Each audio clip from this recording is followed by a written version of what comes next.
Hey, salut!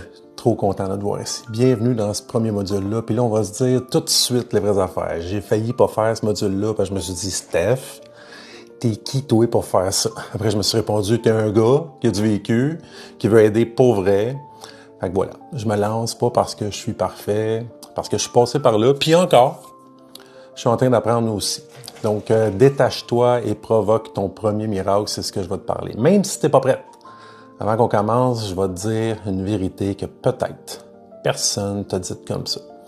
Si tu as besoin d'être prêt pour provoquer ton premier miracle, le miracle, il commence pas avec un plan, ni une stratégie, ni un objectif clair. Ça commence avec un choix intérieur. Puis ce choix-là, c'est de te dire, je laisse tomber l'idée que je dois encore me réparer, m'améliorer, prouver que quelque chose devrait attendre à demain avant d'agir. Si tu veux ton premier miracle personnel, là, il faut que tu laisses tomber tout ce qui te garde bloqué depuis probablement un certain temps.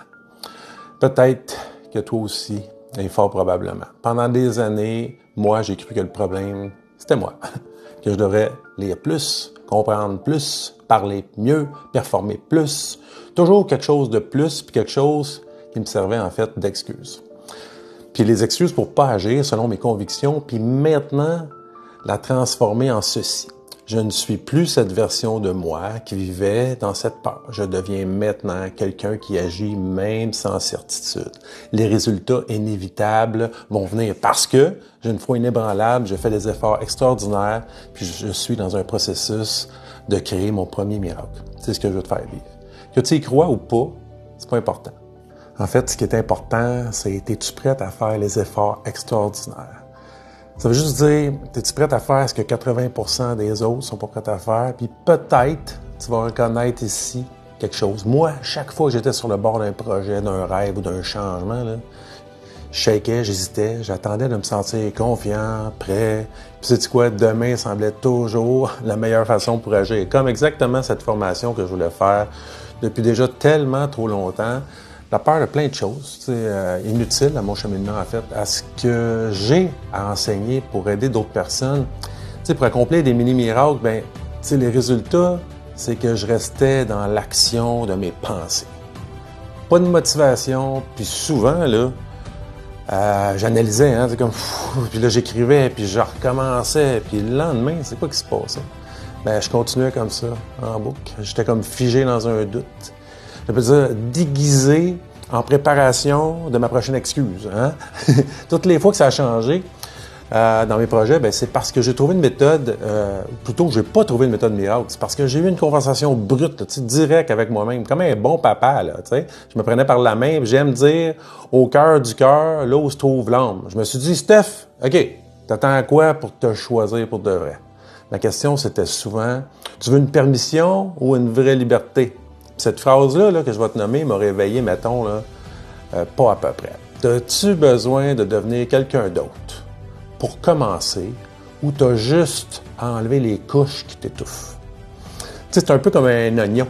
T'enlèves des couches, puis à un moment donné, t'arrives au cœur, puis ça, c'est bon à vivre. Bon, maintenant, prends une minute. Respire, ferme les yeux si t'es game. Puis pense à une chose que tu traînes peut-être depuis déjà trop longtemps. Tu le sais que tu devrais débloquer quelque chose, mais tu procrastines. Puis tu as une facilité là, tellement incroyable à trouver des excuses. T'sais. Une croyance, je sais pas, une peur, un projet, une décision que tu as mis sur pause, un mensonge, souvent c'est ça, qui peut-être, tu te répètes, mais depuis tellement trop longtemps. Peut-être ça ressemble aussi à, je sais pas moi, je suis trop vieux pour changer quelque chose. Ou, dans le fond, j'ai pas ce qu'il faut pour réussir comme les autres, donc je commencerai même pas. Parce que de toute façon, je vais abandonner en cours de route. Ou peut-être même, me semble que je consomme trop. Ça se peut-tu, ça? C'est rendu normal, hein? Les consommations. Écris-le, dis-le à haute voix, puis regarde-toi en pleine face. Puis maintenant, transforme tout ça en ceci. Je ne suis plus cette version de moi qui vivait dans cette peur. Je deviens maintenant quelqu'un qui agit. Même sans certitude, les résultats sont inévitables parce que j'ai une foi absolument inébranlable. Et je vais faire des efforts extraordinaires. Je suis en processus de créer mon premier miracle et je suis surtout à l'écoute de mes intuitions. Je m'en occupe, puis je me responsabilise. C'est tellement facile de se déresponsabiliser. Sens-tu déjà là, qu'il y a comme un petit chemin qui se trace? Ben, tu viens de poser un acte de foi. Pas envers l'univers, pas envers un plan, envers toi-même. Ben, c'est ça, ta première victoire.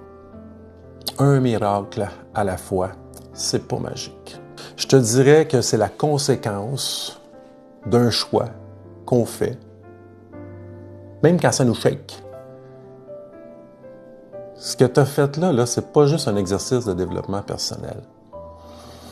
C'est selon moi un engagement, peut-être même un acte rebelle contre ton autosabotage. C'est facile de faire ça.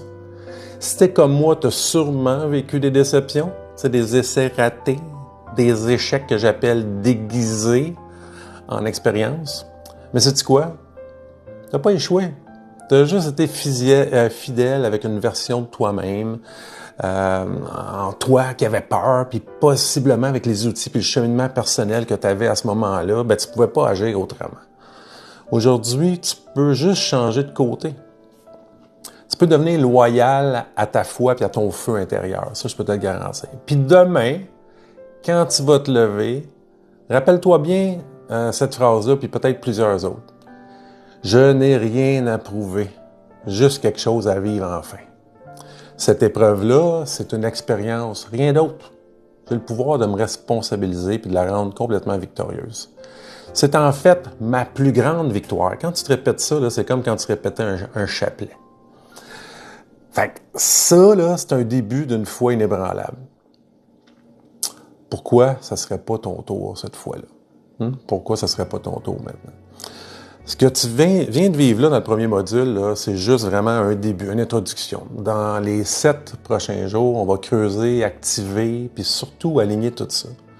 Mais pour ça, il faut que tu décides que c'est le bon moment. Toute part d'une décision, c'est tellement plus difficile de décider. Après ça, ça risque de bien aller. Clique donc sur le lien, puis donne-toi 8 jours pour créer ton propre miracle. Je te souhaite une journée que tu as besoin de vivre en ce moment, puis on se voit de l'autre côté. Ciao, bye, le vrai Steph.